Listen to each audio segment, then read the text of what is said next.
ఇది iPhone series లో 6th video.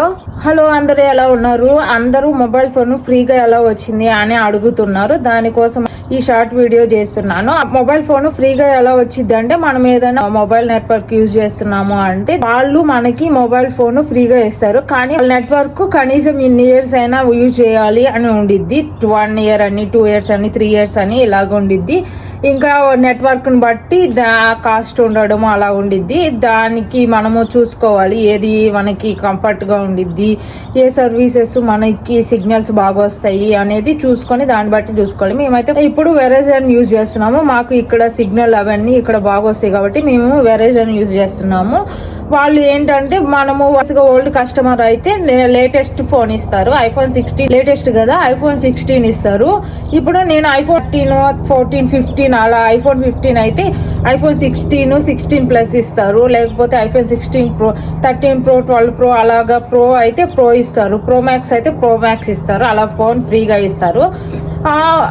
ఇప్పుడు నాకు ఐఫోన్ 13 ఎక్స్చేంజ్ కాబట్టి నాకు ఐఫోన్ 16 ప్లస్ ఫ్రీగా ఇచ్చారు. నెట్వర్క్ నేను చార్జెస్ ఏమీ ఉండవు, ఎక్స్ట్రా చార్జెస్ ఏమీ ఉండవు. నాకు నార్మల్గా ఫ్రీగా ఫోన్ వచ్చేసింది. అవి ఎక్స్ట్రా చార్జెస్ పే చేయాలి. కొంతమందికి ఇప్పుడు న్యూ కస్టమర్ యాడ్ అవుతున్నారు, వాళ్ళ దాంట్లో వెరైజన్ దాంట్లో న్యూ కస్టమర్ యాడ్ అవుతున్నాం అంటే ప్రీవియస్ ఫోన్ ఇస్తారు. ఐఫోన్ 15 కానీ 15 ప్రో, 15 ప్రో మ్యాక్స్ అని అలాగా ఇస్తారు.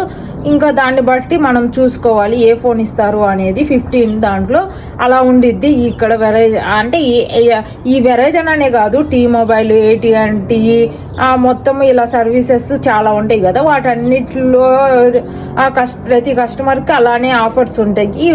కొంతమందికి మేము ఇప్పుడు మొబైల్ నెట్వర్క్కి ఇంత అని పే చేస్తాము అనేది అది చూసుకొని దాన్ని బట్టి మీకు ఎంత కావాలి ఏంటి అనేది చూసుకొని దాన్ని బట్టి చూసుకోండి. ఒకవేళ మనం ఇక్కడ ఫోన్ తీసుకొని ఇండియాకి వెళ్ళి ఇండియాలో ఫ్యామిలీకి, ఫ్రెండ్స్కి ఇవ్వాలి అంటే అక్కడ కుదరదు. ఆ మొబైల్ ఇప్పుడు సపోజ్ 2 years, 3 years అని ఇస్తారు కదా, ఆ 3 years వాడేంత వరకు ఆ ఫోన్ నెట్వర్క్స్ చేంజ్ చేయడానికి ఉండదు. ఒకవేళ చేంజ్ చేసాము అంటే ఆ ఫోన్కి ఎంత అయితే ఛార్జ్ ఉండిద్దో ఆ ఛార్జ్ మొత్తం మనం పే చేయాల్సి ఉంటుంది.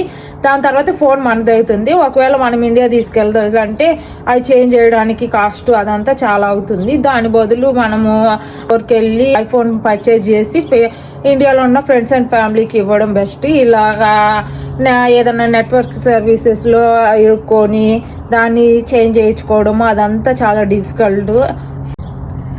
ఇప్పుడు మీ అందరికీ ఒక ఐడియా వచ్చింది అనుకుంటున్నాను ఐఫోన్ ఫ్రీగా ఎలా వచ్చింది అనేది. ఇంకా డీటెయిల్గా కావాలి అంటే చెప్పండి, ఫుల్ వీడియో చేస్తాను.